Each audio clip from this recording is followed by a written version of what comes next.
So I am Bernie Sue. I'm a writer-producer for online content. Hey, Aaron Brown. Sorry.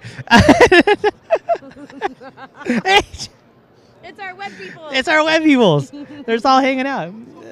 I'm seeing my people right there. You know. Oh, thank you. Oh, well, 50%. I'll take 50%. 50%. That's a win. So I'm a I'm a writer and producer of online content. Usually scripted online video. So in essence, I'm a screenwriter and producer, I guess. I do occasionally produce, but I usually more write. What are some of your shows, Bernie? So I'm most known for this show called Compulsions, which came out about a year and a half ago. It's a very high quality scripted drama, and kind of in the vein of like a Dexter, Sopranos type web show. And it's very gritty, and that kind of launched my sorry. It launched my writing career. That's Zane Aviton. I met her earlier. She's pretty cool. Mm-hmm. Yeah. So that's kind of what I do. So I'm pretty much I believe in storytelling online in short form, and I'm kind of been pushing myself in that format. So what are some of the tools that you're seeing here at BlogWorld that you might start using? Well, it's kind of like the tools are here, and it's more of like how we use them. Be like, like besides obviously social media, I mean it's all there, but it's kind of like how do you use these tools correctly? Right. And it's like, do you need to be on every platform? I believe the answer is no, right? Can you be sure, right? But like, if you're on every platform, you're potential of like diluting your audience. For example, I'll give you an example in the entertainment world. So let's say you and me make a short film, right? And we want to promote it, and we decide that the best thing we should do is make a Twitter account called Amanda's Movie, right? Or You and Me. Or You and Me, the movie. Now, you see short films on Twitter, for example, or these kind of like independent web series. A lot of times they only have maybe 50, 100 followers, right? Mm-hmm. And how many of those are like active followers of the content, right? So if you tweet, maybe you're only going to hit maybe one or two people. Right. Is that worth all that time you spent, designing the Twitter page and building it all out? Maybe you don't need to be on Twitter, right? Mm-hmm. Maybe you just need to be on Facebook. Maybe you don't even need to be on Facebook. A Facebook fan page. Sorry. If you're not on Twitter and Facebook, where are you, Bernie? You're on the web. Maybe you have your own blog, world. See, I did that. I mean, it's a counter example. It's just like, obviously these tools are all free, mm-hmm. but I mean, they still take resources to manage them and create them. Right. And so the kind of like, the question is not whether or not you can, whether or not you should. Mm-hmm. And so that's kind of the thing that I'm kind of seeing, just like analyzing what people are doing. Some people are doing really well, and some people aren't. And I think that translates to brands too. It's like not every brand needs to be on Twitter or Facebook or everything. So, what tools have you used successfly for promoting your web shows? Let me see what this is. Okay, I'll get that later. So, I mean, when Compulsion started, Twitter was younger, right?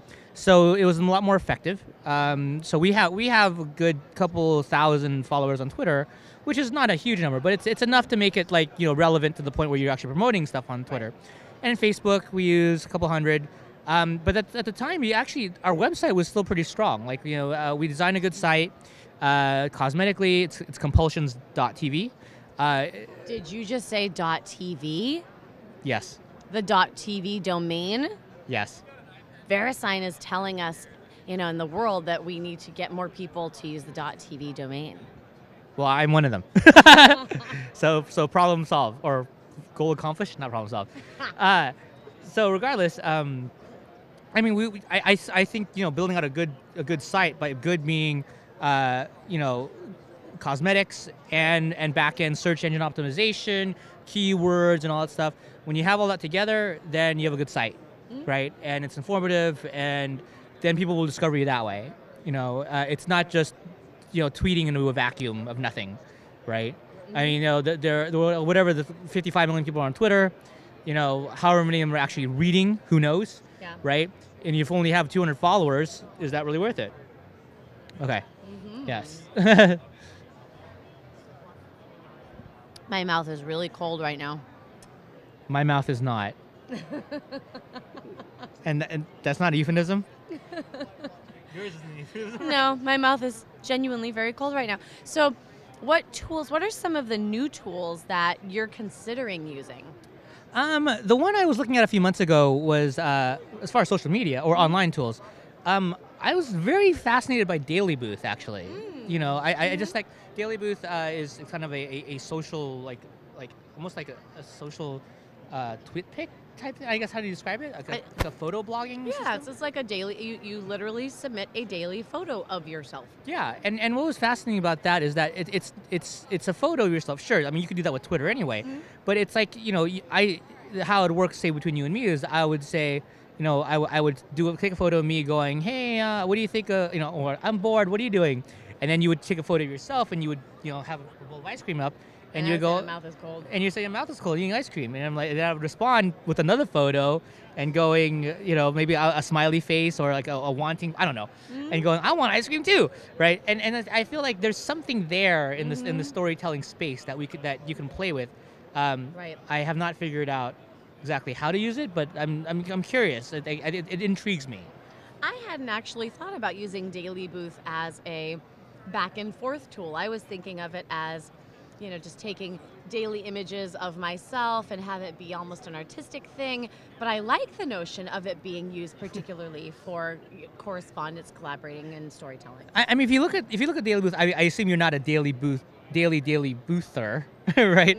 I am not either. But if you really kind of dive into that site, you'll see like there's a lot of engagement is that, especially with the kind of celebrity or like people influencer to influencees kind of dynamic. Using the YouTubers, for example, iJustine, who's speaking today here, right? Like she did. I don't know if she still does, but she did it really well. Where she would just take a photo, and all of her kind of followers would respond with their own photos. Yeah. And it would be something like, show me your favorite hat. Something is not monotonous, but as simple as that. And so like, she would show like some crazy hat, and everybody else would take photos of their crazy hats, and then you have this kind of echo chamber of hat discussion. I guess is what you would call it. Is there a way to monetize that right now? No, probably not. But it's a way to engage your audience in a very kind of deeper way. Yeah. Should I let you get that? I'm doing a panel in 30 minutes, and people are kind of confused where everything is. So well, then I will take this. You get ready for your panel, and thank you so much for sharing your tips. Thank you for having me. I will see you probably later. Okay. Yes, exactly.